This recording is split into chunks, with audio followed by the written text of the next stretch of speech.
আসসালামু আলাইকুম। কেমন আছেন সবাই? গত ক্লাসে তো অনেক আসতে পারেন নাই। জি স্যার, আমি ছিলাম না স্যার। আমি অনেকেই ছিল না। আমরা ছিলাম। হ্যালো, গত ক্লাসে কি করেছে? আমার তো আমি কি নাকি একদম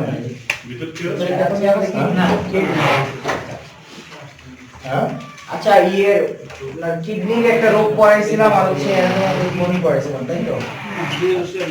যাই হোক, আজকে হচ্ছে আমরা পড়বো ফুসফুস। ফুসফুস করার আগে হচ্ছে আমাদের আগে জানতে হবে যে ফুসফুসটা কি, মানে এটা অ্যানাটমিটা জানতে হবে।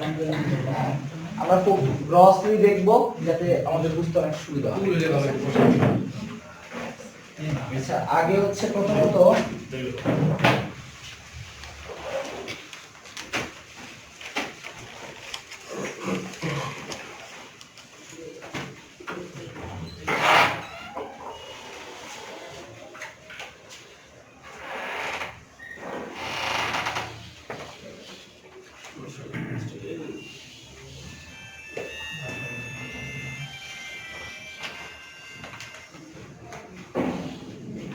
চিত্রটা খুব খেয়াল করে দেখতে হবে। শুধু আমি চিত্রটা আঁকছি এটা এরকম না, আপনি দেখেন আমি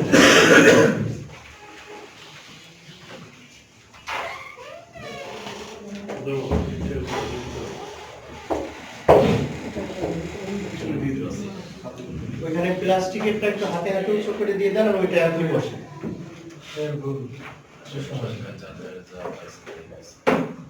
ওইটা একটু সবাই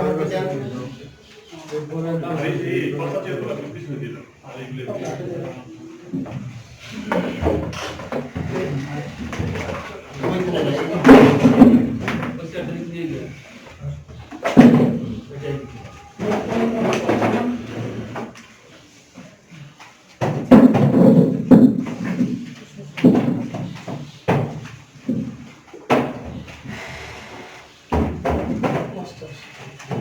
ওই সাইডটা পিছনে দিয়ে দেন।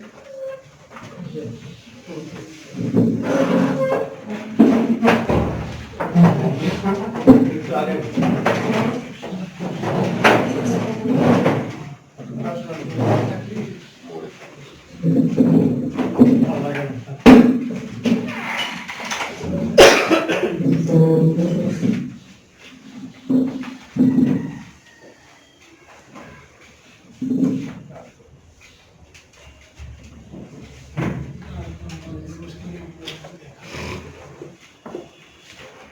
দেখেন, এখানে আমি কিছু জিনিস আঁকছি, আমি বলতেছি কি কি আঁকছি।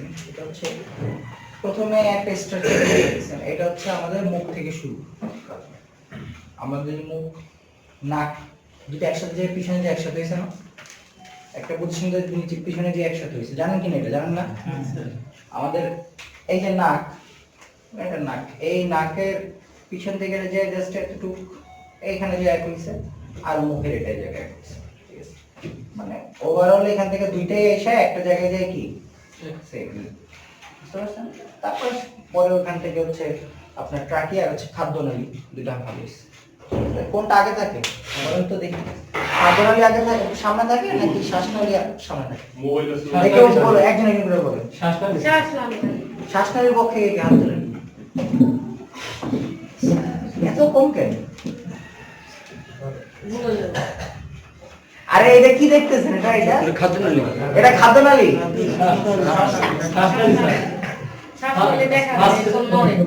ফার্স্ট স্টেপ যেটা সেটা হচ্ছে শ্বাসনালী, সেকেন্ড স্টেপ যেটা সেটা হচ্ছে যারা বিশেষ করে আর 5 মিনিট ভাইবা 5 মিনিট পরে আমি আবার জিজ্ঞেস করব, দেখি কে কি বলে। এত কনফিডেন্ট থাকলে তো হবে না। আচ্ছা দেখেন, তাহলে এই যে আমার শ্বাসনালীটা, এই শ্বাসনালীটা আসলো, আসার পরে একটা পজিশনে যে সেই জিনিসটা দুই ভাগ হয়ে যায়, ঠিক আছে? কোথায় পজিশনে ভাগ হয় এরকম প্রশ্ন আসে যে আমার এটা ভাগ হয় কোন জায়গায়? এটা হচ্ছে আমার এই ঠিক এই যে জায়গায় বলছিলাম আপনাদেরকে, একটা উঁচু জায়গা আছে, যারা আমার অ্যানাটমি ক্লাস করছেন তারা জানেন। এই জায়গাটা উঁচু জায়গা আছে, হাত দিলে দেখবেন হালকা একটু উঁচু জায়গা আছে। এই ঠিক এই এই উঁচু জায়গাটার পিছনেই এই জিনিসটা দুই ভাগ হয়, বুঝতে পারছেন? এই যে জায়গাটা, এটার নাম কি? এর নাম হচ্ছে কোয়ানা। এটা জানার প্রয়োজন নাই, জাস্ট আমি বলার জন্য বলা, সেটা হচ্ছে আপনি এখানে দেখেন আমি দুইটা জিনিস একটু অন্যরকম ভাবে আঁকছি, আমি এভাবে আঁকতে পারতাম না, এভাবে আঁকতে সমস্যা ছিল, এভাবে আঁকতে পারতাম না, আমি কিন্তু এভাবে আঁকি নেই, আমি কিন্তু এইটা কি করছি, এটা একটু এরকম, এটা একটু এরকম, আর এটা সোজা, তাই না?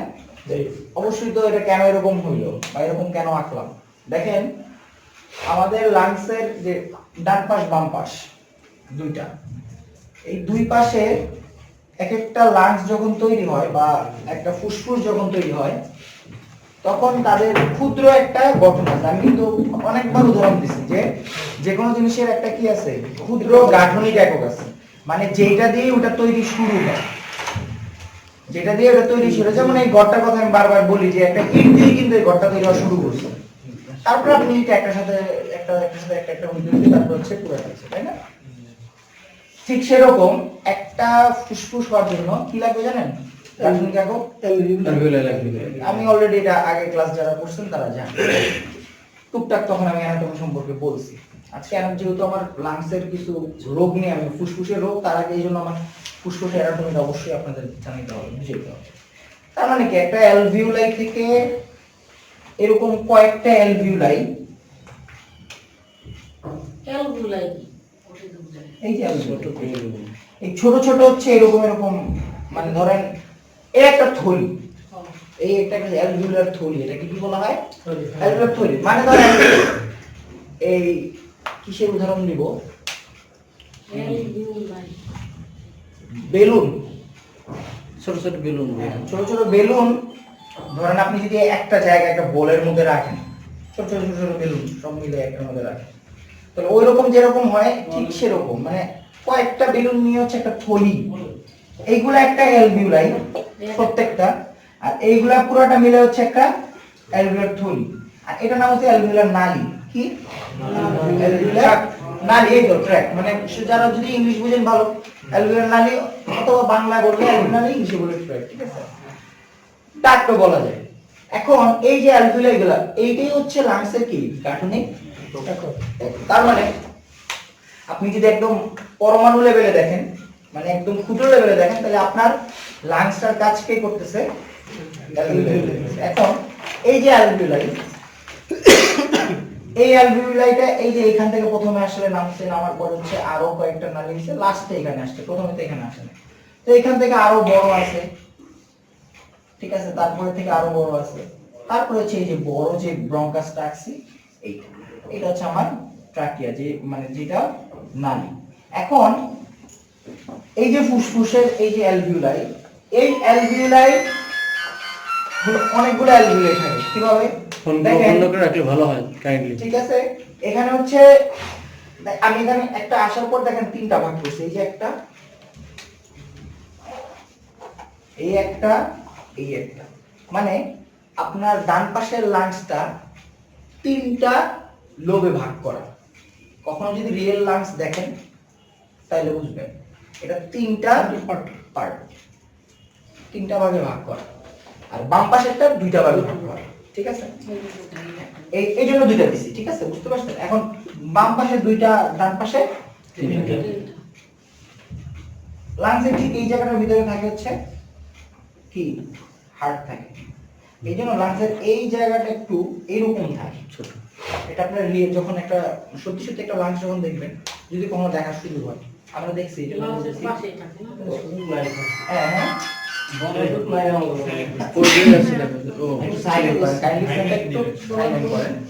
আর যদি ইম্পর্টেন্ট ফোন হয় কথা বলে আসতে পারেন, সমস্যা নেই। তাহলে এই জায়গাটার ভিতরে হচ্ছে একটা হার্ট থাকে। তো এই যে লাংসের এই জায়গাটা, এই জায়গাটা হচ্ছে ঠিক এইরকম, মানে বাম লাংসের এই জায়গাটা এইরকম কাটাটাই সুন্দর একটা জায়গা আছে, আপনি দেখলে আপনার এত ভালো লাগবে যে একটা হার্ট রাখার জন্য এত সুন্দর করে আল্লাহ সেট আপ করে দিছে। মানে একটা জিনিস, একটা হার্ট কত সুন্দরভাবে থাকে, আপনি যদি ওটা খুললে আপনি দেখলে আপনি বুঝবেন জিনিসটা আসলে কিভাবে তৈরি হয়েছে। ম্যাক্সিমাম সায়েন্টিফিক যারা খ্রিস্টান অথবা হিন্দু অথবা অন্য ধর্ম, তারা অনেক মানুষ আছে যারা বডির এই ডাইসেকশন করতে যায়, মানে বডি কাটাছিড়া করতে যে ইসলাম ধর্ম গ্রহণ করছে, এরকম অনেক উদাহরণ আছে, অনেক বিজ্ঞান সাইন্টিফিক। এটার একটাই কারণ, আপনি হিউম্যান বডি যদি আপনি খুলেন অথবা দেখেন, আপনি পাগল হয়ে যাবেন যে এটা কেমনে কি হয়েছে, মানে এত সুন্দর হয় বানানো। তা এটার একটাই কারণ হচ্ছে কি, এই যে সুন্দর জায়গাটা রাখছে যে কেন কেন এই জায়গাটা রাখা হলো, না রাখলেও তো পারতো, হাট তো পুরাটা পিছনে দিলেও পারতো। আলাদা বসানো, তবে লাখ টাকা লাগানো। বসানোই আছে, এটার সাথে লাগা মানে একদম লাগে লাগে আছে। হ্যাঁ, মিশে মিশে সুন্দর মতো পকেটে যেরকম থাকে না, ওইরকম পকেটে। এখন এই লাঞ্চটা তো আপনার বিট করে এরকম বাড়ে কমে বাড়ে কম, ফুসফুসও তো বাড়ে কমে বাড়ে কমে। এখন একটা জিনিস চিন্তা করেন, ধরেন এই জিনিসটা বাড়লো, বাড়ার পরে এটা চাপ দিবে না, চাপ দিবে কিনা? চাপ দিবে না, চাপ দিলে তখন আপনার কি কেমন লাগবে? হার্টে ব্যথা হবে না? জি, অস্থিরতা বোধ। এটা কেন বলতেছি একটু পরে যখন রোগ করাবো তখন বলবো। তো যেহেতু ব্যথা লাগার কথা না, এখন ধরেন আপনি একটা স্পঞ্জের মধ্যে ঘুষি দেন, কেমন লাগে? কোনো কিছু ফিল হয় না। দেয়ালে ঘুষি দেন, কেমন লাগে? ব্যথা লাগে না? জি। এই লাংসটা একটা স্পঞ্জের মতো নরম। নরম, তার এটা ছেড়ে বড় দিলে হয়ে জায়গায় যাওয়ার চলে আসে। সমস্যা নেই। জায়গায় চলে আসে। তার মানে আমার হার্ট যদি বড় এরকম করেও তাও কি ব্যথা লাগবে না। যদি লাংস বড় এরকম করেও কি ব্যথা আপনি নিছেন, তাহলে কি হলো? শ্বাস নিছেন, লাংসটা বড় হয়ে গেছে না, মানে পুরোটা ফুলে গেছে না, তার মানে এখানে কোনো সমস্যা হয় না। তো এটার এই জন্য হচ্ছে এরকম স্পঞ্জি টিস্যু দিয়ে হচ্ছে কি লাংসটা তৈরি। আমি আমার কথাটা মানে বলার উদ্দেশ্য হচ্ছে এটা, তাহলে মনে রাখবে। এখন এই যে অ্যালভিউলাই, এই অ্যালভিউলাই অনেকগুলো অ্যালভিউলাই মিলে হচ্ছে এরকম একটা। তাহলে কি আমাদের লাঞ্চের যে মাসেল গুলো, হার্টের যে কার্ডিয়াক মাসেল কিংবা বডির অন্য যে মাসেল গুলো আছে, তাহলে আমাদের এই লাঞ্চের মাসেলটা এইগুলো হচ্ছে মানে হচ্ছে ধরেন মানে স্পেশাল, যেমন হার্টের যে মাসেলটা এটা হচ্ছে special skeletal cardiac muscle, specially এটা আলাদা করে বানানো, মানে অন্যরকম করে বানানো, এটার গঠনই অন্যরকম, টোটালি গঠনই অন্যরকম। এখন ধরেন লাঞ্চের মাসেলটা তাহলে কেমন, মানে ওটাকে আমরা কি বলবো? ইলাস্টিক। ইলাস্টিক। হ্যাঁ, ইলাস্টিক, লাংসের মধ্যে ইলাস্টিক, স্পঞ্জ দিয়ে তাহলে ইলাস্টিক, এটা অল টাইম এরকম বাড়বে, আপনি শ্বাস নিলে বাড়তেছে ছোট হচ্ছে, শ্বাস নিলে বাড়তেছে ছোট হচ্ছে। এখন এই যে এই লাংসের এখানে যেটা আমার বড় উদ্দেশ্য সেটা হচ্ছে, ধরেন আপনার এখানে এক্সচেঞ্জটা কেমনে হয়, ধরেন আমি নিতেছি বাতাস, কিন্তু সেটা চলে যাচ্ছে কি পুরা বডিতে অক্সিজেন চলে যাচ্ছে না, তো সেটা কিভাবে হয়?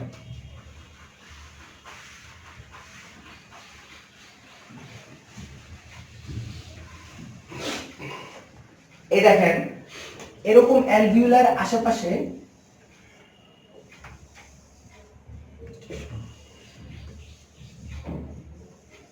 এগুলো হচ্ছে কি জানেন, কৌশিক জালিকা। এগুলো কি কৌশিক? মানে এগুলোর ভিতরে কি আছে? ব্লাড আছে, ঠিক আছে। আর এখানে কি আছে? বাতাস। অক্সিজেন। কার্বন ডাইঅক্সাইড থাকতে পারে, কারণ যখন আপনি ছাড়বেন তখন কার্বন ডাইঅক্সাইড ছাড়তেছেন, তাই না? মানে এখানে এয়ার আছে, গ্যাস আছে। তাহলে যখন আপনার এই ফুসফুসের এই জায়গাটার ভিতরে যখন আপনি শ্বাসটা নিলেন, যখন আপনি শ্বাস নিবেন, আমি হার্টের একটা ইয়ে আছি,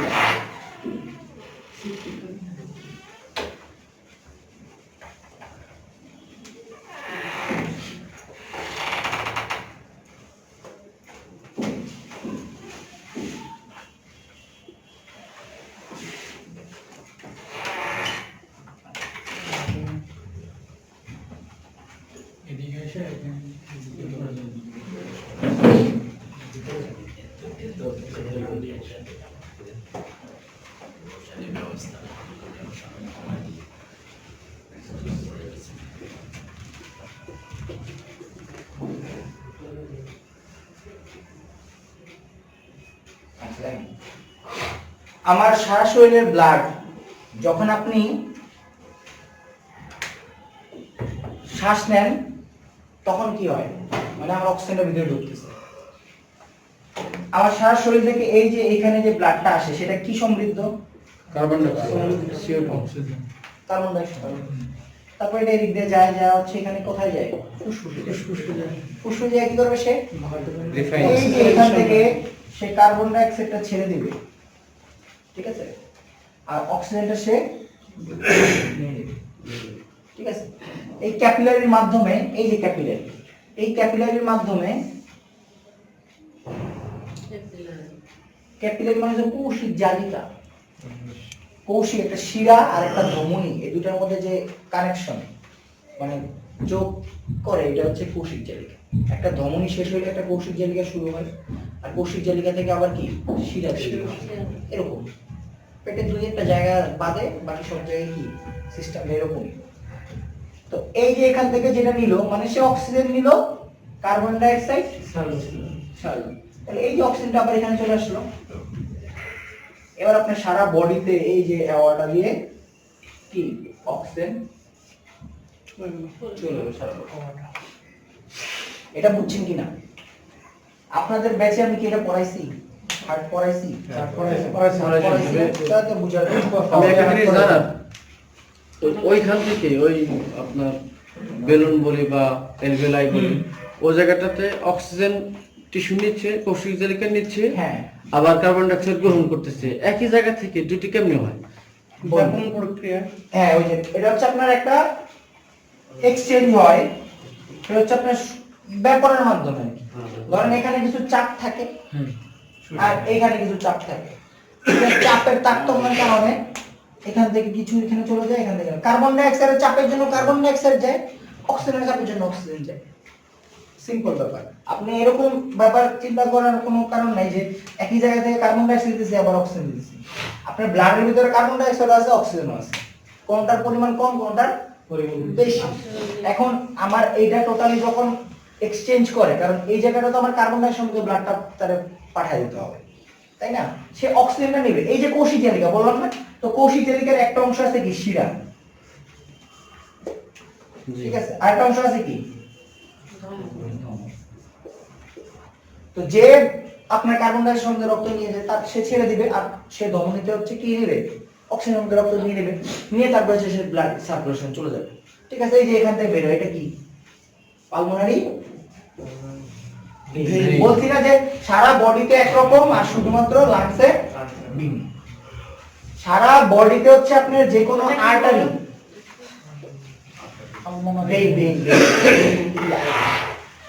সারা বডির সব আর্টারি কি নেয়? অক্সিজেন সংগ্রহ।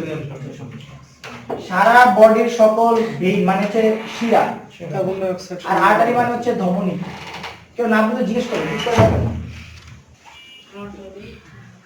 তো ভেইন ও শিরাতে হচ্ছে সব কি কার্বন ডাইঅক্সাইড, ওদের সারা বডিতে সেম, কিন্তু পালমোনারি মানে যেটা ফুসফুসীয় আর্টারি বা ফুসফুসীয় কি ধমনী, সেটাতে কি কার্বন ডাইঅক্সাইড সমৃদ্ধ, আর ফুসফুসীয় শিরা সেটা কি এই একটা জায়গায় হচ্ছে।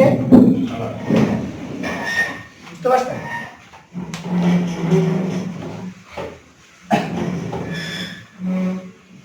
এখন ধরেন আপনার যে ইরিটেশন হয়, মানে এই যে ধরেন আমার যে একটু আগে হাঁচি আসলো, তারপরে ধরেন এই যে আমাদের কাশি আসলো মাত্র, ঠিক আছে, এইগুলা কেন হয় বলেন? এগুলা কেন হয়? ফুসফুসের মধ্যে জীবাণু ঢুকতে গেলে ওটা যখন ঢুকতে পারে না তখন হাসির মাধ্যমে বের হয়ে যায়। ঠিক আছে, মনে রাখবেন আপনার বডিতে অপরিচিত ফরেন বডি, যে কোনো ফরেন বডি আপনার বডিতে গেলে সে ওটা ঢুকতে দিবে না। কি দিবে না? ঢুকতে দিবে না। বলবে যে না ওকে, ওরে তো চিনি না, ও তো আমার বডির কেউ না, তো সে কি ওটা ঢুকতে দিবে না। এটার জন্য একটা মেকানিজম আছে বডির ভিতরে, ঠিক আছে। এটাকে হচ্ছে আপনার কি বলা? Immunity system. ইমিউনিটি সিস্টেমের মধ্যে আবার একজনের কাজ ভাগ করে দেওয়া আছে। হ্যাঁ, সেল আছে বিভিন্ন ধরনের, ওই সেলের কাজ আছে, ওটা হচ্ছে টি সেল। তো ওই টি সেলের কাজ হচ্ছে কি জানেন? আপনি যে ভিতরে ঢুকছে এর প্রথমে যাচাই বাছাই করবে, করে দেখবে সে চিনে নাকি চিনে না, মানে সে কি এর আগে তার বডিতে ঢুকছে কিনা, তার আগে এর আগে ঢুকছে কিনা, সে এটা প্রথমে দেখবে। দেখবে যে না এত নতুন, হয়তো আমার এখানে আসে না, তাহলে সে কি করবে, একটা স্মৃতি ধারণ করবে, মানে মেমোরি, যে ও আসছিল, এটা ফিক্স করবে বডিতে। মানে ও একটা ফিল্ম তৈরি করে রাখবে যে ও আসছে, একবার আসছে। আরেকটা কাজ কি করবে, সে ওটার বিরুদ্ধে একটা অ্যান্টিবডি তৈরি করবে। বডিতে যে কোনো জিনিসই কি অ্যান্টিজেন, আপনি বাড়িতে যা দেবেন তাই কি অ্যান্টিজেন। এখন সে ওই মেমোরিটা তৈরি করে রাখলো আর এদিকে অ্যান্টিবডি তৈরি করলো, দুইটা কাজ করলো, বি সেল যেটাকে অ্যান্টিবডি তৈরি করে। তো এখন ধরেন তারপরে সে সাবসিকুয়েন্ট অথবা এর পরবর্তী যা তার ওটার উপর যদি সে যদি ওটা খাওয়া ফেলতে পারে ফ্যাগোসাইটোসিসের মাধ্যমে, অথবা সে ওটা কি করবে সেগুলো ভাবে কাজ করে। এখন সেকেন্ড টাইম যখন ওইটা ঢুকে, তখন কিন্তু তার আর চিনার জন্য আবার আলাদা করে মেমোরি তৈরি করা দরকার নেই। দরকার আছে? আগে তো মেমোরি তৈরি করা আছে যে ও আছে। তাই না? আমরা একজন মানুষ একবার দেখলে ভুলি, সেকেন্ড টাইম দেখলে মনে পড়ে না যে তার নাম পরিচয় জিজ্ঞেস করার দরকার আছে? দরকার আছে। সেরকম ওই জীবনটা সে আর নাম পরিচয় দরকার নেই, এ খারাপ এর খায় ফেলো, মানে অ্যান্টিবডি তৈরি করে নষ্ট করে ফেলো, তো ইজি। এখন আমরা যখন স্নিজিং হয়, মানে যখন আমাদের হচ্ছে হাঁচি হচ্ছে, আমাদের তো নাকে কিছু যে সিলিয়ারি আছে, এই যে ধরেন নাকের ভিতরে যে পশম বলেন, তারপর সিক্রেশন বলেন, মানে যেগুলো ক্ষরণ হয়, মিউকাস আছে, এগুলা কি করে, ধরেন একটা ফরেন বডি ঢোকার পর ওখানে ট্র্যাপ করে। ওখানে ট্র্যাপ করলে ও ওখানে ইরিটেট করবে, ঠিক আছে? আপনার নাকে কিছু হলে আপনি ইয়ে করেন না, নাক খুঁচায়, তো স্বাভাবিক বিষয়, অটোমেটিক। তো সে ইরিটেট করবে, ওখানে ইরিটেট করলে তখন বডি বুঝবে যে এতো ফরেন বডি, এত খারাপ, এত ভিতরে ঢুকলে ঝামেলা আছে, তখন একটা রিফ্লাক্স হয়, মানে হচ্ছে একটা রিয়াকশন দেয় আর কি, তখন আমাদের হাঁচিটা আসে। আর কাশিতে কফ হয় না, কফের ভিতরে কফটা কিভাবে, এই অ্যালভিলে বুঝালাম না তখন, যখন এই কফটা হয় অথবা কাশিটা হয় অথবা জীবাণু একটা আক্রমণ করে, ভাইরাস ফিভার, ভাইরাল ফিভার বলেন যাই বলেন, অথবা ভাইরাল কফ, যেগুলো যে হয়, যেগুলো ওইখানে সিক্রেশন বাইরে যায়, মানে বেশি বেশি ক্ষরণ হয়। ক্ষরণ হলে কি হয়, ওই জায়গাগুলা কি হয়ে যায়, মানে সবগুলা আস্তে আস্তে ভরে যায়।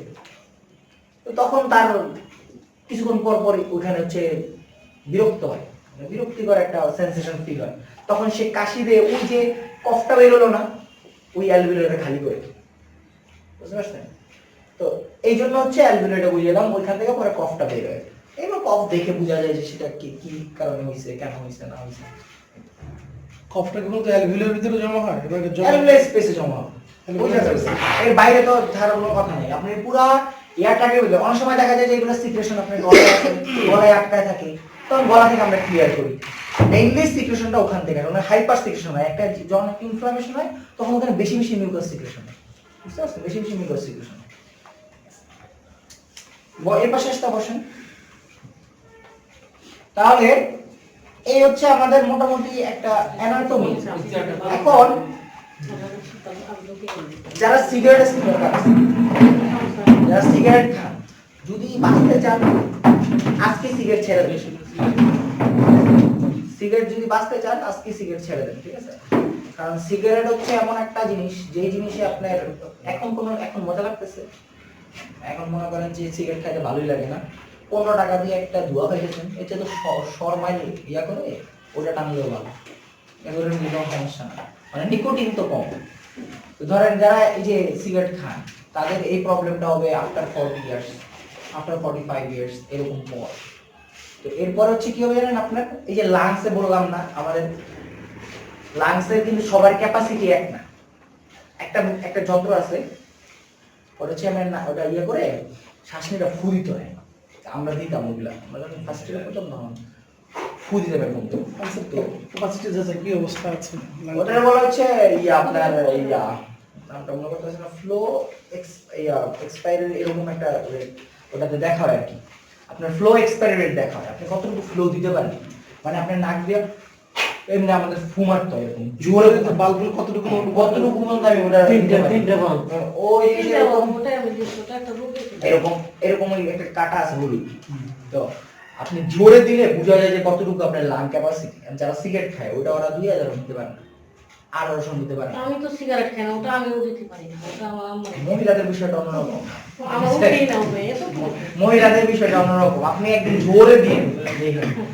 মহিলাদের বিষয়টা একটু অন্যরকম। চিন্তা দিয়ে আমার। এখন ধরেন পুরুষ যারা আছে এদের তখন 2000 উঠে না, কিন্তু যারা একটু ওয়েল ফিট তাদের 2700 2800 সত্যি তাদের বেশি 1900 আছে। এরকম, যাদের শক্তি একটু বেশি হয়ে যায় তারা 3500 এরকম উঠতে পারে। আর ওটা উঠানো অনেক টাফ, আপনি মনে হবে যে খুব সহজ, ফু দিয়া জোরে দেই, এটা টাফ। তো এই জন্য লাংয়ের ক্যাপাসিটি কমে যায়। ক্যাপাসিটি বলতে বুঝেন কি, একটা লাংসের ভিতরে কি পরিমাণ এয়ার থাকবে, আপনি এয়ার কতটুকু নিতে পারবেন। আবার সবাই কি একরকম শ্বাস নেয়, অনেকে শ্বাসকষ্ট হয় না? জি হ্যাঁ। শ্বাসকষ্ট কেন হয়? এটা কি মানে আপনার ওটা আপনি ফুল ভরতে পারতেছেন না, আপনি একটু ভরে এমন একটু ভরে এরকম করতেছেন, একটু ভরে এরকম করতেছেন, মানে আপনার ফুল ভরার ক্যাপাসিটিটা ওরকম নাই। আস্তে আস্তে যখন লাংস ড্যামেজ হওয়া শুরু করে আস্তে আস্তে অ্যালভিউলাই গুলো ধরে ফেলে, অ্যালভিউলাই ধরে আস্তে আস্তে শেষ শেষ, মানে অ্যালভিউলাই ধরে ফেললে আপনার লাংসের কারণ কি বলছি অ্যালভিউলাইটাই কি এখন না 23 সপ্তাহের আগে কোনো বাচ্চা যদি জন্মগ্রহণ করে তার ফুসফুসের ম্যাচুরেশন হয় না, মানে কি সে যদি এখন ডেলিভারি হয় তাহলে কি হবে, তার ফুসফুস তখন থাকবে না, মানে থাকবে বলতে সে ফুসফুস থাকবে কিন্তু ওই ফুসফুস develop না, মানে পরিপূর্ণভাবে এখনো তৈরি হয় নাই। জি এই জন্য 28 সপ্তাহের আগে মেইনলি 28 সপ্তাহের আগে যদি কোনো বাচ্চা জন্মগ্রহণ করে সেটা আমরা বলি যে মানে ভায়াবল না। ভায়াবল বলতে যে সে যদি সে ওয়ার্ল্ডে আসে, ধর পৃথিবীতে আসে, সে কি পারবে না, সে এখানে সার্ভাইভ করতে পারবে না। সামাও সে কি পরে হোক, ভিতরে হোক, পেটের ভিতরে হোক, বাইরে হোক, রাস্তায় বাইরে হওয়ার রাস্তায় ডে। সো এটা হচ্ছে কি, এটা কেন, এটা কেন সেটা হচ্ছে আপনার এই যে অ্যালভিউলাই বললাম না, এগুলোর তো একটা ইপিথেলিয়াল সেল আছে, স্কোয়ামাস ইপিথেলিয়াল সেল যেটাকে বলা হয়, ঠিক আছে। স্কোয়ামাস ইপিথেলিয়াল সেল হচ্ছে আইশাটা, আইশের মতো। স্কোয়ামাস ইপিথেলিয়াল সেল এইগুলা থেকে একটা বস্তু ক্ষরণ হয়, সেটার নাম হচ্ছে কি জানেন, সারফেক্টেন্ট। কি সারফেক্টেন্ট? এই 23 সপ্তাহের আগে এই সারফেক্টেন্টটা ক্ষরণ হয় না। এই সারফেক্টেন্ট যদি ক্ষরণ না হয় তাহলে আপনার কি ফুসফুসটা ডেভেলপ হয় না। কথা কি একটু কঠিন লাগতেছে? না সহজ সহজ করে বলতেছি, তারপরে বলি না সারফেক্টেন্ট তো চেঞ্জ করা সম্ভব না, এটা বাংলা করব কিভাবে? ধরেন তারপরে বলি যে ধরেন ওইটা একটা ধরেন একটা বস্তু, মানে একটা ধরেন ক্ষরণ যাই বলেন, তো এই জিনিসটা হলে আপনার কি হবে, আপনার ফুসফুসটা পরিপূর্ণভাবে কাজ করার একটা শক্তি পাবে। ধরেন একদম সিম্পল বাংলা কথায়, পরিপূর্ণ হবে, সুস্থ থাকবে। সে জন্মের পর তখন কি তার লাংসটা আপনার কি করবে, আস্তে আস্তে তখন মানে নিঃশ্বাস নেওয়া, এগুলো জন্মের পর পর 3টা কাজ হয় আমাদের বডি, মানে একটা বেবির বডিতে 3টা কাজ হয়। নরমালি আমাদের হার্টে বললাম না যে এরকম, নরমালি আমাদের হার্ট কি এরকম না, এই যে এরকমই তো নরমালি। এটা রাইট অ্যাট্রিয়াম, এটা লেফট অ্যাট্রিয়াম, মানে তো বুঝেন অলরেডি, আমি বলছি অলিন্দ, অলিন্দ। আর নিচেরটা কি ভেন্ট্রিকল, মানে কি নিলয়। বুঝতে পারছেন? তাহলে নিলয়, তাই নরমালি এটা হচ্ছে কোন অলিন্দ, যাদের বাচ্চা তাদের যদি মাঝখানে ফাঁকা,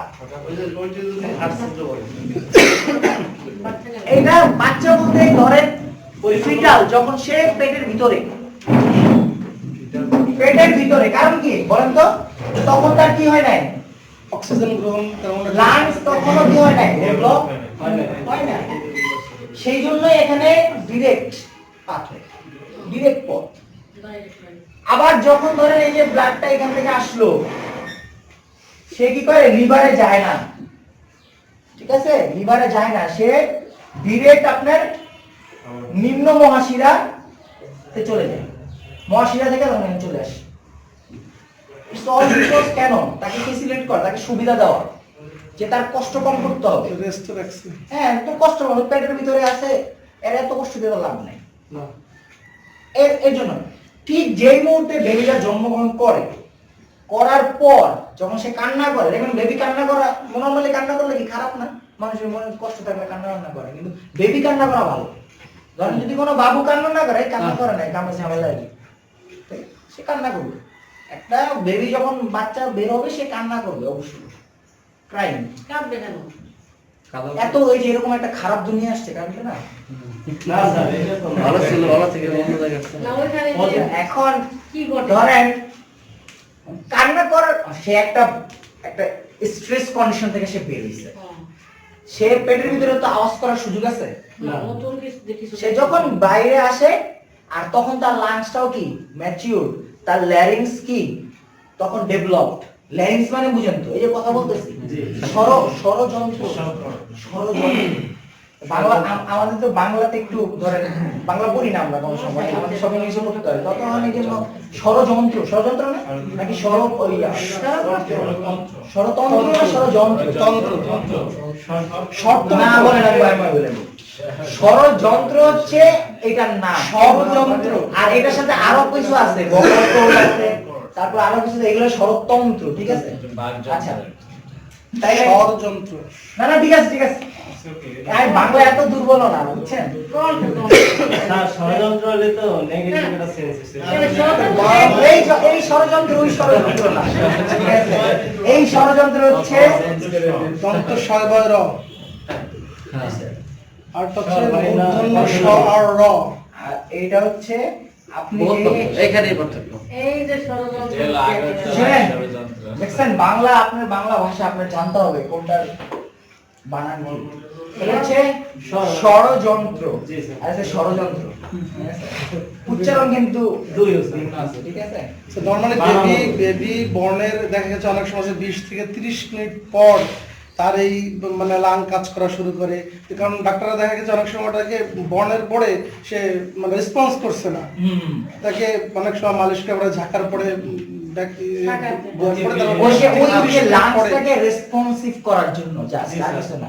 আপনার একটা বেবি যখন বের হয় তার মুখে অনেক ইয়া থাকে, মানে সিক্রেশনে ভরা থাকে, ঠিক আছে? আপনার ওই জায়গাটার মধ্যে অনেক Clear থাকে না। ওটার জন্য ক্লিয়ার থাকে না এই এয়ারওয়েটা, এই জন্য ওরে সাকার দেয়, তারপর হচ্ছে ধরেন এমনি ডলে তারপর হচ্ছে একটু নাড়াচাড়া করে, যাতে ওইটা কি হয়, বুঝতে পারছেন? বিদেশে কি করে জানেন, বাংলাদেশে তো একটা বেবি নিয়ে কোলে নিতেছে, মুছতেছে, বেবি নেওয়ার পরে পানিতে, ওদের পাশে পানির একটা ইয়ে আছে। এটার কারণ কি, আপনি প্রথমে পানিতে দিচ্ছেন, তার মানে তার লাংসটা তখন তাড়াতাড়ি রেসপন্স করবে, হাঁপাতে হবে, তার লাংসটা তাড়াতাড়ি রেসপন্স করবে, ঠিক আছে? আমাদের বাংলাদেশে যদি এই পানিতে দেয়, এটা ডাক্তারকে ফিরে যাবে না। জি স্যার, আমাদের এখানে 3 দিন বদলি করা হয়। বুঝলেন না? এরকম এই সব, এই জন্যই তো রোগ হয় বেশি। তাহলে এই যে যেটা বলার জন্য এটা বলতেছিলাম যে ওই যে আমাদের সার্কুলেশনটা কি ভিন্ন, সার্কুলেশনটা এই জন্যই ভিন্ন কারণ তখনও তার কি ওইটা লাংসটা তখনও পরিপূর্ণভাবে কাজ করা শুরু করে নাই, ঠিক আছে? আচ্ছা, তাহলে এখন বুঝতে পারছেন ফিটাল সার্কুলেশনটা আপনারা জানলেন যে একটা বেবির কি থাকে, এই ধরেন রাইট এট্রিয়াম থেকে সে সুন্দর মতো যাওয়ার কথা ছিল কি ভেন্ট্রিকল হইয়া তারপরে যে মানে পালমোনারি আর্টারি যেন যাওয়ার কথা নরমালি, কিন্তু সে ওখানে না যায় কি করছে, এই যে রাইট এট্রিয়াম থেকে ভেন্ট্রিকল থেকে এখান থেকে যায়, সে ওই দিকে না যায় সে আরেকটা এর মাধ্যমে লেফট এট্রিয়ামে চলে গেছে।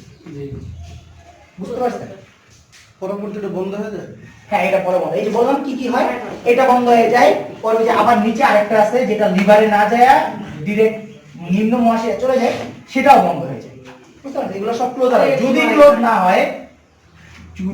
না হয়, তাহলে কি সে তখন রোগী, সে একটা পেশেন্ট হয়ে গেল, তখন সে একটা পেশেন্ট হয়ে গেল, তার এটা ক্লোজ হয়ে যাওয়ার কথা।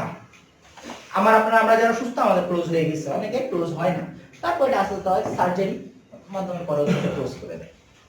তাহলে এখন আসেন, এই যে লাংস বুঝলাম, এটা বুঝলাম, অনেক কিছু বুঝলাম, এখন কিছু জিনিস আছে সেটার নাম হচ্ছে আপনার একটা জিনিস আপনারা আপনাদের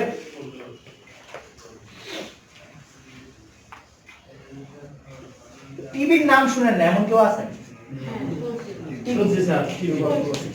যক্ষা, হ্যাঁ যক্ষা। এখন এই টিবিটা সম্পর্কে আমরা একটু হালকা করে জানবো, এটার জন্য আলাদা ক্লাস আছে, হালকা একটু জানবো। সেটা হচ্ছে ধরেন এই যে টিবিটা মেইনলি কি দিয়ে হয়? টিবিটা মেইনলি হয় হচ্ছে মাইকোব্যাকটেরিয়াম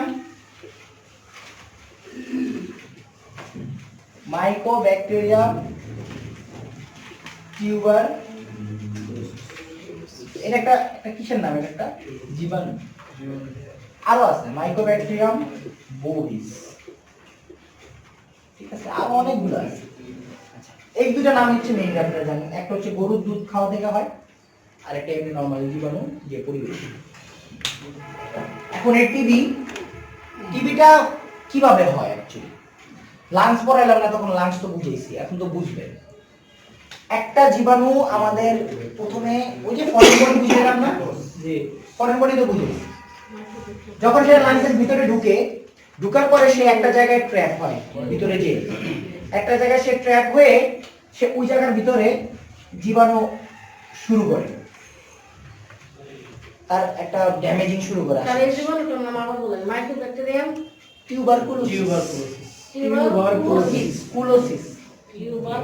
কুলোসিস, মাইক্রোব্যাকটেরিয়াম টিবি যেটাকে বলা হয়। আপনাদের জন্য এটাই ইম্পর্টেন্ট, জানা রাখা জিনিসটা কি দিয়ে হয়। তাহলে এই যে এটার নাম কি?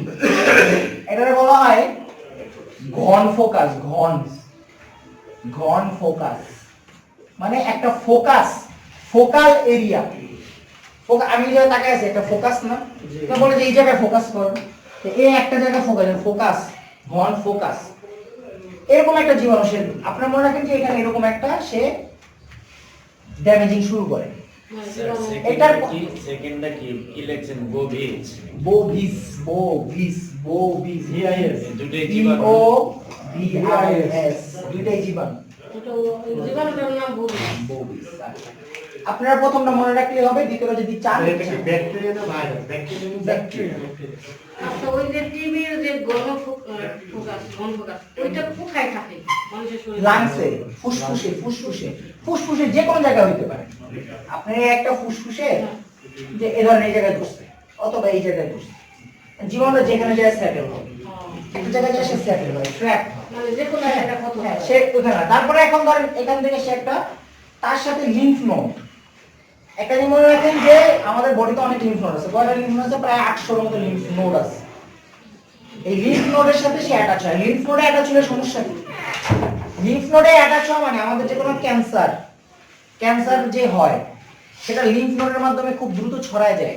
মানে একটা লিম্ফ নোডের সাথে আরেকটা লিম্ফ নোড, একটা লিম্ফ নোডের আরেকটা অনেক কানেকশন আছে, তাহলে সে এক জায়গা থেকে আরেক জায়গায় তার কোনো অসুবিধা হয় না, সে একটা পথ পায় গেল লিম্ফ নোডের মাধ্যমে। যখন সেই লিম্ফ নোডটা ধরে তখন এটা মোটামুটি, তখন আমরা ধরে নেই যে টিবি এটা ভালোভাবে ওখানে অ্যাডজাস্ট হয়ে গেছে। এখন এইটার জন্য পরে তার আরো কিছু সিম্পটম ডেভেলপ করে, তার কাশি থাকে, এক্সারশন থাকে, তার উইকনেস থাকে, জ্বর থাকে, ঠিক আছে, তার জ্বর থাকে। আর টিবির জ্বরটা কেমন হয়? টিউবারকুলোসিসের জ্বরটা কেমন হয়? ইভিনিং রাইজ, মানে সন্ধ্যায় জ্বর বাড়ে। রোগীর কমন কথা যে আমার জ্বরটা কখন বাড়ে? সন্ধ্যায় বাড়ে। তাইলে এটা বুঝলে যে এরকম ভাবে এখান থেকে হচ্ছে লিম্ফ নোড জড়াইতে পারে। এখন এটা প্রাইমারি হতে পারে, সেকেন্ডারি। মানে প্রাইমারি বলতে সে ফার্স্ট টাইম, কারণ এর আগে তার কোনোদিনও কোনো এক্সপোজার ছিল না, সে প্রথম যক্ষা যদি তার হয় তাহলে সেটাকে আমরা কি বলতেছি? প্রাইমারি। আর সেকেন্ডারি মানে হচ্ছে তার আগে হয়েছে, সেখান থেকে যদি আবার হয়, এরকম হইতে পারে। তো জিনিসটা এমন মনে রাখে যে একবার হইতে পারে, দুইবার হইতে পারে, ঠিক আছে, অথবা আগে হয়েছে সেখান থেকে আবার নতুন করে হইতে পারে, ঠিক আছে, অথবা ইনফেকশন আবারও হইতে পারে, ঠিক আছে। এখন এটা কই হয়? এই টিবিটা কোথায় হয়? বডির এমন কোনো জায়গা বাদ নাই যেখানে টিবি হয় না, সব জায়গায় হতে পারে। সব জায়গায় হয়, সব জায়গায়। এমন কোনো জায়গা নাই যেখানে টিবি হয় না। টিবি এমন একটা রোগ, আমি তো জানি এটা বুকে হয়। আপনি তো বুকেই তো হবে। এখন শুধু বুকে হয় না, পুরা একটা কমন একটা ডিজিজ। আপনারা একটা কমন আপনাদের যেটা আপনারা পাবেন, দেখবেন আপনাদের কিছু রোগী আছে কোমরে ব্যথা, কোমরে পেইন, বসতে পারে না, ঠিক আছে, খুব প্রবলেম। তারা ধরেন পড়ে গেছে কোন এক সময়, বাথরুমে পড়ে গেছে অথবা কোন একটা সময় স্লিপ করে পড়ে গেছে, তাদের কোমর তখন কি, কোমর একটা হাড়ে সে ব্যথা হয়েছে, সে সেটা ওইভাবে নেয় না, মানে ব্যথা পেয়েছি ঠিক আছে। আর মহিলা মানুষের এটা হয়তো মহিলা মানুষের অবস্থাও দেয়, মহিলা মানুষ চিন্তা করে যে মানে মরণের একদম কাছে চলে যাবে তখন ডাক্তার গেছে, তার আগে এর আগে তারা যাবেই না। এটা হচ্ছে তাদের কমন একটা সিনারিও, মানে এটা সত্য কথা, এটা অস্বীকার রয়েছে না। আমার আম্মা আছে তো, ও নিয়ে এরকম, মানে যতক্ষণ না পর্যন্ত তার খুব খারাপ লাগতেছে তখন বলতো তারা আমি ডাক্তারের কাছে নিতে পারবো। অতীতের মহিলা কিন্তু বর্তমান সব মহিলাই বেশি না। অতীতের মুরব্বীরা ডাক্তার কাছে চিন্তা বর্তমানে যারা যায় না সচেতন তো সচেতনই, সচেতনের কথা তো আলাদা। এখন ধরেন এই জিনিস যারা খুব যে সে যখন বাসার কাজ আর করতে পারতেছে না তখন তার এখন ডাক্তার কাছে যাওয়া লাগবে। এতদিন করতে পারছে এই জন্য সে যাবে যে না আমি তো ঠিকই আছি, ভালোই আছি। আর ধরেন কিছু টোটকা তো আছে, ধরেন ওই হলুদের সাথে পানি মিশিয়ে খাবে, এটা খাবে, আপনার হাড্ডিতে প্রবলেম, পেটে খাওয়া লাভ আছে। তো এই অবস্থা। তো ধরেন ওই মহিলাদের ধরেন ব্যথা যায় না, ডাক্তারের কাছে যাবেও না, কি এক্সরেও করবে না, কিছুই করবে না, এমআরআই করবে, এত টাকা খরচ কেন করবে? একটা ব্যথার ওষুধ খেলে দিন, ব্যথার ওষুধ খেলে তো ব্যথা 2 দিন কমতেছে। আপনি পেইন কিলার খাবেন, ধরেন 1 সপ্তাহ ব্যথা নেই, ঠিক আছে, মাসেল রিল্যাক্সেন্ট খাইলেন একটা, একদম মাইলাক্স একটা খাইলাম, মাছ ওখানে একটু ভালো লাগলো। কেন ভালো লাগলো? ওই জায়গায় যে মাসেল গুলো আছিল শক্ত, এগুলো একটু ছাইড়া দিচ্ছে, তো ছাইড়া দিলে শক্তও লাগে না, যাক আরাম লাগতেছে, ভালো, কোনো সমস্যা না, যাবেও না ডাক্তার কাছে। প্রবলেমটা কি হয়? প্রবলেমটা হয় ওই জায়গার ভিতরে অ্যাবসেস কি জিনিস আমি পড়াইছি না, পড়াইছি, আচ্ছা ওই অন্য ব্যাচে পড়াইছি। অ্যাবসেস হচ্ছে ধরেন এই যে এরকম একটা জায়গা, এরকম একটা জায়গা যেটার ভিতরে হচ্ছে কি জানেন, পাস জমে, মানে পুজ ইনফেকশন হয়ে পুজ জমে, হ্যাঁ ফোড়া আর কি বাংলা কথা ছিল। তা এখন এই যে পিছনে যে মেরুদণ্ড আছে, এই মেরুদণ্ড এখানে এখানে অনেকগুলা এরকম এরকম অ্যাবসেস হয়ে যায়। অ্যাবসেস একটা সমস্যা কি জানেন, এই অ্যাবসেস থেকে সেটা জীবাণু, হ্যাঁ মানুষের ভিতরে এই অ্যাবসেস থেকে এরকম এরকমের মাধ্যমে তারা একটা হাড্ডির ভিতরে সে ধরে ফেলবে, হাড় ধরে ফেলবে। হাড়ে একটা জিনিস ধরলে সেটা প্রচুর পেইন হয় আর অনেক সমস্যা হয়। তো যখন এরকম ধরবে তখন তার মানে সে টের পাবে যে এখন না, এখন তো অবস্থা খারাপ, এখন ডাক্তারে যা দেখে যে ওই জায়গার ভিতরে কি এত এত এত এত গর্ত হয়ে গেছে। এটার নাম আছে পটস ডিজিজ বলে, কি বলে? Pots disease, pots. এই পটস ডিজিজ এটাকে বলে। এটা আপনার এই আপনার মেরুদণ্ডের এই নিচের দিকে মেইনলি লাম্বার রিজন অথবা এই আপনার স্যাক্রাল রিজন আর কি, কোমর, পিছনে কোমর এই জায়গাটা। এটা কিন্তু একটা টিবির রোগ, এটা it's a TB infected in a বোন, মানে একটা টিউবারকুলোসিস যেটা বোনে হইছে, মানে কিসে, হাড়ে হইছে, বুঝতে পারছেন? মাথায় আমাদের মেনিনজাইটিস হয়, নাম শুনছেন? মেনিনজাইটিস এইরকম রোগী, ঘাড় শক্ত হয়ে যায়, ঘাড় শক্ত, নেক রিজিড হয়ে যায়, মানে শক্ত হয়ে যায় এরকম। এইটা হচ্ছে আপনার টিউবারকুলোসিস দিয়ে হতে পারে, টিবি, ওটাকে বলা হয় টিউবারকুলার মেনিনজাইটিস। মেনিনজাইটিস আমার যে মাথা, এই মাথার ভিতরে যে মেনিনজাইস আছে, আবরণ আছে, সেইখানে সে ধরে। এখন মেনিনজাইটিসে ধরলে সেটা আস্তে আস্তে সেটা ব্রেনের ভিতরে যাবে, এটা স্বাভাবিক, খুব কম। এটা কি আলামত কি? হ্যাঁ, এই মাথায় টিউবলে আলামত কি? আলামত বলতে আচ্ছা ওই আলামতের কথা বলতে ওই যে বললাম, নেক রিজিডিটি হবে, ফিভার থাকবে, আপনি মানে কনভালশন হবে, খিঁচুনি হবে, ব্রেন প্রচুর, মনে করেন মাথা ব্যথা হবে, আপনি নরমালি আপনার মাথা ব্যথা কখন হয়? মনে রাখবেন মাথা ব্যথা আপনি তখনই করে যখন আপনার মাথার ভিতরে প্রেসারটা বাইরে যায়। আপনার ওটা ব্রেনটা এমন একটা মানে জিনিস, এটার ভিতরে আপনি যদি একটু ইরিটেট করেন তাইলেই আপনার শরীরের যে কোনো একটা জায়গায় সিমটম তৈরি হয়ে যাবে। একটা জায়গায় একটু ইরিটেট করলেই হবে, কারণ এর প্রতিটা এলাকা ভাগ করা, হাতের জন্য একটা এলাকা ভাগ করা, মুখের জন্য একটা এলাকা ভাগ করা, পা কেমনে চলবে সেটার জন্য এলাকা ভাগ করা, পুরাটার ভিতরে এলাকা ভাগ করা আছে, শুবেন এটার জন্য এলাকা ভাগ করা, ঠিক আছে? সো যেইখানেই আপনার একটা ইরিটেট হোক ওই জায়গার ফাংশনে কি ওইখানে ফাংশন নষ্ট হবে, মাথাটা তখন হেডেকের কারণে কি ব্যথা হবে। আমি জিজ্ঞেস করছি যে এটা তো একদম ফাইনালি বিষয়টা বোঝা যাবে, কিন্তু তার আগে ফাইনালি কেন বোঝা যাবে? এর আগেই বোঝা যাবে আপনার একটা ইনফ্লামেশন, মানে আপনার কি বলছিলাম না, রোগের প্রদাহ হইলে কি কি হয়, ঠিক আছে? আপনার ব্যথা হবে, জ্বর হবে, টেম্পারেচার রাইজ করবে বডি, তখনই আপনি বুঝবেন যে আপনার আস্তে আস্তে একটা সমস্যা হইতেছে। এখন তারপরে আপনার কাছে ডাক্তারের কাছে গেলে আপনার সাইন সিম্পটম দিয়ে আপনার টেস্ট দিবে। এবার টেস্টে বোঝা যাবে এটা টিউবারকুলার নাকি ভাইরাল না ব্যাকটেরিয়াল, ঠিক আছে? এরকম আছে, ভাগ করা আছে, 2-3 ভাগে হইতে পারে।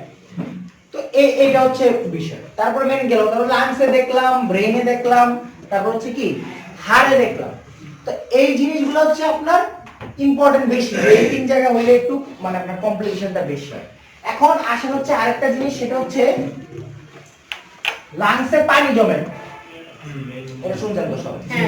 আরেকটা জিনিস বাকি আছে, এটা এখন রোগীর তো আপনার ফুসফুসের আক্রমণ হয়েছে তাই না, আর রোগীর কাশি, কাশি হলে নর্মালি ডাক্তাররা কি দেয়, একটা এক্সরে দেয়। আপনি এক্সরে দেখে কেমনে বুঝবেন যে এটা কিসের এক্সরে, তাই না? এখন এক্সরে থেকে বোঝার উপায় আছে, যে এক্সরে থেকে আমরা বলতে পারি যে এটা কি টিবি নাকি অন্য কোনো রোগ না কি রোগ, এটা আমরা বলতে পারি। এটার মধ্যে কি হবে জানেন, একটু প্যাচি প্যাচি বলতে এরকম এরকম মানে জিনিসটা এরকম, ওটা দেখালে বুঝা। আপনারা আজকে ফেসবুক নেটে যায় লিখবেন যে টিউবারকুলোসিস এক্সরে, তাহলে দেখবেন যে সুন্দর সুন্দর ফিল্ড চলে আসছে, বুঝতে পারছেন? এক্সরে তো এরকম এরকম, এটা বলা হয় প্যাচি, জায়গা জায়গা জায়গা এরকম এরকম হেজি হেজি থাকে, বুঝতে পারছেন? পুরা লাংটার ভিতরে হেজি হেজি থাকে। এখন প্রাইমারি যদি ওই বললাম না যে যার প্রথম তার ক্ষেত্রে এটা এক জায়গায় থাকবে, আর যার রিইনফেকশন মানে আবারও হয় তার জন্য এক জায়গায় থাকবে, ঠিক আছে? এরকম পেঁচে পেঁচে আপনি দেখবেন, জিনিসটা দেখলে তখন বুঝতে পারবেন। আপনারা আজকে নেটে দেখে নিয়েন যে কিরকম দেখে। এখন লাংসে পানি জমে, আমার এই যে এই দেখেন, এই তো লাংস, ওর একটা আবরণ আছে,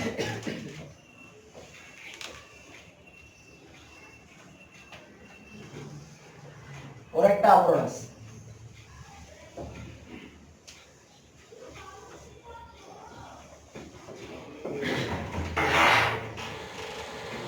এটাকে বলা হয় প্লিউরা। কি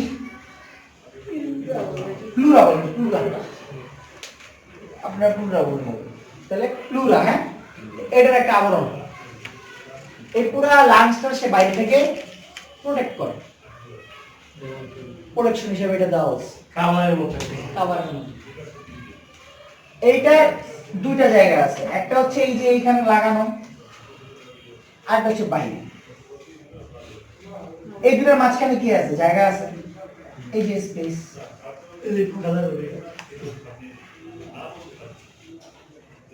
এই স্পেস। এখন এই স্পেসটাতে কি হয়? পানি জমতে শুরু করে। এই স্পেসটা কি হয়? পানি জমে। এখন এই পানি যদি জমে এখানে, ধরেন লাংসের তখন কি ফাংশনাল লস, সে তার এক্সচেঞ্জ করার কথা ছিল, সে এক্সচেঞ্জ করতে পারতেছে না, এয়ার থেকে সে পানি অ্যাবজর্পশন করে এখানে জমা হইতেছে। প্যাথোলজিক্যালি আপনার ধরেন কোন একটা রোগ হইছে আপনার আশেপাশে, অথবা কি এটা নিচে তো লিভার থাকে, তো এখানে কোনো রোগ হইছে, আপনার পানি জমতেছে, অথবা আপনার এই ইয়াতে প্রদাহ হইছে, প্লুরাতে প্রদাহ হইছে, প্লুরাল কোনো সমস্যা হইছে, পানি জমতেছে, সিক্রেশন হইতেছে। এই পানিটা জমলে মেইনলি যেটা আপনাদের বুঝিয়ে দিচ্ছি সেটা হচ্ছে আপনারা এক্সরেতে কিভাবে বুঝবেন। কারণ আপনি তো রোগী এসে বলবেন না আমার পেটে পানি জমছে, সে আপনার এক্সরে যদি দেখায় তখন আপনি বুঝতে হবে যে কি পানি জমছে নাকি। তাই এই জায়গাটা যখন সে জমবে তখন আপনারা দেখবেন, মনে রাখবেন যে পেটে যখন পানি জমে সেটা সব সময় এক্সরে এই নিচ থেকে দেখা যায়। কারণ এরকম থাকে না এক্সরে, আপনি এক্সরে চেস্ট করলে এই যে কোণায় দেখবেন এখানে একটা শ্যাডো, এখানে একটা শ্যাডো, তাই না? এরকম থাকে না? আর এখানে হাড়টা থাকে, সব সময় এই কোণায় খেয়াল করবেন, নিচের দিকে, নিচের দিকে পানিটা যখন জমে, অথবা লাংসের পানি জমলে নিচের থেকে জমা শুরু হয়, বুঝতে পারছেন? কথা ক্লিয়ার? জি। তাহলে কোথায় দেখবেন? রাজনীতিতে যে পেঁচা রকমের হবে আর কি। না, ওটা তো আগেরটা চলে গেছে, এটা তো আপনার সাদা সাদা। কি হবে? সাদা। শুনেন, আমরা এক্সরে করলে যে জায়গায় গ্যাস আছে ওটা কালো দেখা যায়, যে জায়গায় গ্যাস আছে সেটা কালো হয়ে যায়, অন্ধকার হয়ে যায়। কালো হয়ে যায়, ঠিক আছে? আর এখানে যেগুলো আছে সফট টিস্যু বলেন, পানি বলেন, এগুলো সব কি সাদা, ঠিক আছে? তাহলে এই সাদা সাদা এখানে দেখতে পাচ্ছেন। তাহলে আমরা ইজিলি যখন একটা এক্সরে দেখব তখন আমরা কি বুঝতে পারবো যে এটা কি হইছে, পানি জমছে। এখন আরো কিছু কন্ডিশন আছে, ধরেন এই যে পানিটা জমছে, পানি জমতেছে, এখানে জমতে জমতে কি হবে, ধরেন এই পর্যন্ত আসে, তখন সে কি করবে? এই যে পাশে যে হার্ট আছে এটা কি করবে? হ্যাঁ, হার্টে কি করবে? এখানে পানি জমতে পাম্প করতে পাতা দিবে তো। সেটা তো ঠিক আছে, তার আগে কি হবে? তার আগে কি হবে? ধরেন এই যে আরো ভরতেছে আস্তে আস্তে, তো ও তো জানি পাবে না। ও জায়গা পানি কি করবো রে? ধাক্কা দিবে। তখন কি হবে? ওই পাশে লাগিয়ে দিবে। ওদিকে চলে যাবে। আমার ওই যে আর ওদিকে যদি চলে যায়, আটশো এই জায়গাটায় তো এই পাশেও তার ফুসফুস আছে। হ্যাঁ সেও কি এদিকে চাপ দিকে এখানে পানিতে ভরতেছে, চাপ দিচ্ছে। আমাদের এখানে যে ইয়ারা ছিল, আমি আস্তে আস্তে উপরে শ্বাসনালীরা ছিল, শ্বাসনালীরা কি হবে? এদিকে চলে যাবে। জি সে ঢাকায় গেছে জিনিসটা সরাই দেবে। তাহলে আমরা যখন একটা এক্সরে দেখব তখন আমরা কি বুঝতে পারবো যে সেটা কি পানি জমছে নাকি অন্য কিছু, অথবা পানি জমলে সেটা কি ধাক্কা দিচ্ছে কি দিচ্ছে। তো টেস্ট করার পরে কি টেস্ট করবেন? এক্সরে করার পরে দেখবেন, করার পরে এক্সরে করার পরে বুঝতে পারবেন। ছবিটা দেখে বলবো। এখন ধরেন আমরা কিছু পরীক্ষা করি। এটা লক্ষণটা কি হবে এরকম হলে অনেক ক্ষেত্রে তো অনেক লক্ষণ, হাত পা প্রথম লক্ষণ হচ্ছে তার একটা লোক করতে হবে। শ্বাসকষ্ট হবে, ঘন ঘন শ্বাস নিবে, জি ঘন ঘন শ্বাস নেবে, শ্বাসকষ্ট হবে, বুকে ব্যথা হবে, ঠিক আছে না? পালসের সাথে শ্বাসকষ্ট সম্পর্ক অন্যভাবে। আপনার ধরেন একটা জিনিস পুরাটা ফুলতে পারলে সে কি নরমাল, এই ধরো ওর আজ আর ফুলতে পারতেছে না, এরকম না? মানে সে তো পুরোটা ফুলতে পারতেছে না, মানে যে জায়গাটা তার কভার করার কথা সে কি পারবে? পারবে তো না। তখন কি তার ওরকম ভাবে শ্বাসটা তখন সে নিতে পারবে না, পুরোটা ফুলতে পারতেছে না। আর বুকে ব্যথা হবে কেন? নরমালি আপনার একটা জিনিস চাপ দিচ্ছে, আপনার বুকের ভিতরে জায়গা বড় হয়ে যাচ্ছে, তখন আপনার জিনিসটা ওভাবে ফাংশনিং করতে পারতেছে না, তখন চাপ দিবে নরমালি বুকের ভিতরে, তখন ব্যথা হবে। এখন ধরেন এই যে হার্টের একটা যে পালসের কথা বললেন, হার্ট তো একটা চাপ দিতেছে, হার্ট তো পুরোপুরি তখন কি করতে পারবে না, পাঁচ করতে পারবে। পাম্পিং করতে পারবে, ঠিক আছে? তো এইগুলো হচ্ছে আপনার সিম্পটম হইতে পারে। কাশি থাকে মানে ঠান্ডা কাশি কাশি তো থাকবেই, কাশি অবশ্যই থাকবে। কেন কাশি থাকবে? কারণ হচ্ছে কি তার ওই যে অ্যালভিয়াস গুলা তখন ওই জায়গায় আপনার পুরোপুরি ধরেন ইয়া হইতে পারতেছে না, পানিতে মানে এক্সপান্ড করতে পারতেছে না, ঠিক আছে? তার কাছে মনে হবে তাকে ইরিটেট করতেছে, পানিগুলোতে তাকে ইরিটেট করতেছে, তখন সে হচ্ছে কাশি দিবে। কিন্তু কাশিটা কেমন হবে? দেখা যাবে শুষ্ক কাশি, কারণ কি তার তো ইয়া নেই, কফ নাই, কফ না, জি শুষ্ক কাশি, এরকম কফ নাই। কফ থাকলে সে কফ বেরোবে, ঠিক আছে? এখন এইগুলো অ্যাসপিরেশন করলে, ধরেন অ্যাসপিরেশন করে এই জায়গাটা স্পেস আছে দেখে আমরা এই যে এক্সামিনেশনের কথা বলতেছিলাম, সেটা আমরা কিছু জিনিস এক্সপেরিমেন্ট করি। মানে আমরা যখন একটা রোগীর শোয়াই, তারপর হচ্ছে প্রথম তার পুরো বডিটা দেখি, প্রথমে দেখি তার বডিতে সমস্যা, তার বডিতে সমান আছে কিনা, বড় ছোট হয়ে গেছে কিনা, অথবা তার শ্বাসকষ্ট হইতেছে কিনা, শ্বাস করে নিতেছে, এটা আমরা একবারে দেখাই দিতে পারি। তো মোটামুটি দেখার পরে বুঝতে পারি যে না, তার সে শ্বাস নিতে পারতেছে না। মানে কি তার শ্বাসটা যে পরিমাণ এই যে এক্সপান্ড হইতো, মানে ধরেন প্রসারিত হইতো, আমরা নরমালি যদি দেই তাহলে কি হলো, প্রসারিত হবে একটা, তো এই প্রসারণটা তার হচ্ছে না। তাহলে আমরা তখন দেখে বুঝতে পারি যে আসলে তার কি হচ্ছে না, লাংসটা ওইভাবে পরিপূর্ণ হচ্ছে না। তখন তার কি হয়, সে ঘন ঘন শ্বাস নেয়, ঘন ঘন শ্বাস নেবে, সিম্পল ইস্যু, ঘন ঘন শ্বাস নেবে আর পুরোপুরি এক্সপান্ড হবে না। তার যদি আগে হয়তো 30 সেন্টিমিটার, এখন হবে ধরেন 20 সেন্টিমিটার। ফিতা আছে, ফিতা দিয়ে মাপতে পারি, অথবা আমরা হাত দিয়ে মাপি, হাত দিয়ে কতটুকু হয়েছে এটা দিয়ে বুঝতে পারি। তো ধর আমরা দেখলাম, তারপরে কি করবো, আমরা ধরবো, হাত দিয়ে ধরবো, প্রথমে দেখলাম তারপরে ধরবো, ধরার পরে আমরা কি করবো, কিছু পরীক্ষা আছে ওগুলা করতে হবে। তো ওনারা আমরা বসাই, তারপরে বলি যে বাবা আপনি একটু এটা বলেন অথবা এটা বলেন, বলে আমরা এখানে দেখি, এখানে দেখি, এগুলো দেখি। তারপরে হচ্ছে আমরা কিছু মানে এরকম টোকা দিই, শোয়ায় আমরা টোকা দিই বুকে হ্যাঁ, বুকে টোকা দিই। আর টোকা যদি আমরা দেই, নরমালি ধরেন একটা জায়গায় যায় আমাদের আওয়াজটা চেঞ্জ হওয়ার কথা, ফুসফুসে আওয়াজ একরকম, পেটে যায় আর একরকম, ঠিক আছে? ফুসফুসের আওয়াজটা একরকম হয়, কারণ সেটা তো বাতাস, এই ফুসফুসের আওয়াজ এই পর্যন্ত হচ্ছে কি, এই পর্যন্ত বাতাস আসবে না, ঠিক তার নিচে কি আছে, লিভার, লিভারের আবার আরেকটা আসবে। এখন নরমালি আমি যদি এখানে বাতাসে যেটা পাবো, এখানে যদি পানি জমে, এখানে পানি জমতেছে, বড় হয়ে গেছে পানি, তাকে আমি এরকম পাবো, ওখানে যে আমি অন্য একটা শব্দ পাবো। আমি এরকম হাত রেখে আমি এরকম করলে আমি বুঝতে পারি যে ভিতরে কি আছে। তো এটা হলে আমি এরকম চেঞ্জ করবো, তো অনুমান করে বুঝতে হবে। আওয়াজই শোনা যাবে, অনুমান করতে হবে না। এখন এই গেল আমার হচ্ছে আমি দেখলাম, এরপর আসে আমি স্টেথোস্কোপ দিব, দিয়ে আমি হচ্ছে দেখবো তার কিরকম পিছনের দিকগুলো দেখবেন। কিছু রোগ আছে, রোগের ভিতরে ডিমের খোসা মুচড়ালে যেরকম শব্দ এরকম শব্দ পাওয়া যায়। কিছু রোগ আছে যেগুলো হচ্ছে বাঁশি বাজারে যেরকম শব্দ এরকম শোনা যায়। তো এগুলো আলাদা করা যায়। এরকম আমরা পরীক্ষা করে রাখছি। 4টা স্টেপ আছে, এই পরীক্ষা করে আমরা বুঝতে পারি। এরপরে ধরেন আমরা চিকিৎসা দিই, যদি কারো এরকম লাংসে পানি জমে তার অ্যাসপিরেশন কথা হচ্ছে উইথড্র করা, মানে নিডল দিয়ে ওটা আমরা বের করে ফেললে মোটামুটি কভার হয়ে যায়। হ্যাঁ, বের করাটা অনেক কঠিন না কিসের বুঝি পেশেন্টের জন্য? না, কোনো কঠিন না, ওটা তো ওই জায়গায় লোকাল অ্যানেস্থেসিয়া দিয়ে ওখান থেকে ছোট এতটুকু বেশি। আপনারা হাসপাতালে ঘুরলে দুই দেখবেন পাশে বসে দেয় দেখছি এগুলো সুন্দর মতো বের, দুই পাশে দুই লাংসে দুইজন, দুই পাশে এক পাশে এক পাশে ওই রাস্তা থেকে প্রতিরোধ আছে। এই এত বড় একটা সিরিজ দিয়ে তো এখন এইরকম, এখন ধরেন একটা পেশেন্টের যদি আপনার এরকম প্রবলেম হয় তাহলে আপনারা এখন বুঝবেন না ইনশাআল্লাহ। পিউরাল ইনফিউশন, তাহলে দুইটা এক্সরে দেখবেন বাসায় যেয়ে। দুইটা এক্সরে দেখলে আজকে ক্লাস যা পড়ছেন এটা পরিপূর্ণ হবে না, পরিপূর্ণ হবে না। একটা হচ্ছে পিউরাল ইনফিউশন, লিখে রাখেন কি সার্চ দিবেন তাহলে ইজিলি আসবে। কত কিছু লেখা লাগবে না, পিউরাল ইনফিউশন এক্সরে, জাস্ট এই কথা লিখবেন। আর একটা দেখবেন হচ্ছে এক্সরে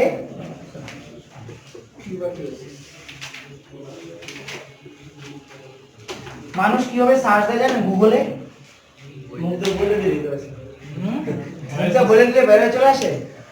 না লিখে দিলেও হয় ধরেন সে একটা জিনিস, ধরেন বাসায় ধরেন লাইট নষ্ট হয়েছে, ছেলেরা কি লেখে? ছেলেরা লেখে হচ্ছে কোনটি ভালো লাইট, মানে এখন সে লাইট কিনবে কোনটি ভালো লাইট, তাই একটা নাম চলে আসে। মেয়েরা লেখে আমার বাসায় একটা লাইট নষ্ট হয়েছে, হ্যাঁ ওটা জ্বলে তো জ্বলে না, কিছুক্ষণ পর পর টিপ করে, এখন আমি একটা লাইট কিনতে চাই, কোনটি কিনবে? দেখেন কনক্লুশন কিন্তু একটাই লাস্টে আইসা আমরা একটু বেশি পুরো সব কিছু লেখার পরে যে প্লিউরাল ইনফেকশন এক্সরে লিখলে আসবে, কেউ কেউ লিখবে এক্সরে ফিল্ম, ঠিক আছে, ফুসফুসে পানি, এরকম লোক আছে। এত কিছু লিখলে তো আপনি যেটা লিখলে একদম এক চান্সে চলে আসবে, ঠিক আছে, এক চান্সে চলে আসবে এরকম, বুঝতে পারছেন? তো এরকম স্পেসিফিক্যালি যদি লেখেন তাহলে চলে আসে। মেয়েরা আবার মাইন্ড করেন না, জাস্ট ফান করলাম। ছেলেরাও লেখে, ছেলেরা কম্পিউটার নষ্ট হলে ধরেন যারা এক্সপার্ট তারা একটা আইসি নাম লিখে দিবে, অথবা একটা পার্সন। কেউ কেউ লেখে যে আপনি ধরেন ওই পার্টসের সবগুলো লেখে 2C AS এ হইছে, এটা হওয়ার পরে এখন আমি কোনটা কিনব? যাদের অভিজ্ঞতা কম তারা এরকম হ্যাঁ, অভিজ্ঞতা দেখো। কেমন আছে না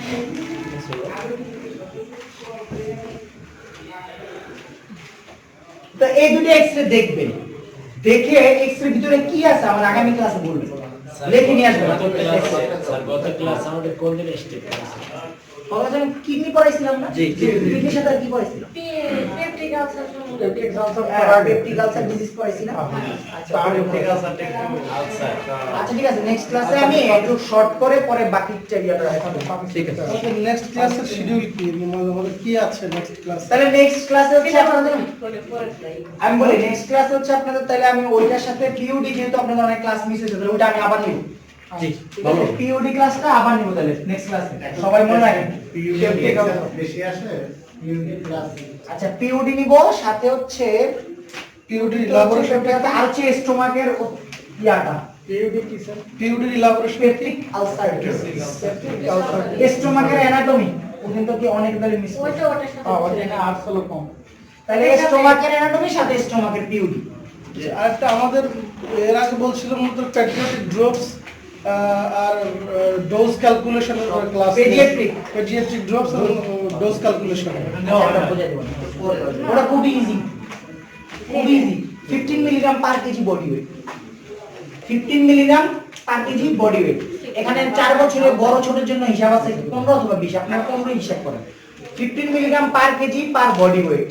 একটা বাচ্চা যখন 4 কেজি হলে তাহলে কত? 4 15 60 মিলিগ্রাম, ঠিক আছে, পেডিয়াট্রিক ডোজ। এটা আমি আরো অ্যাডজাস্ট করে বললাম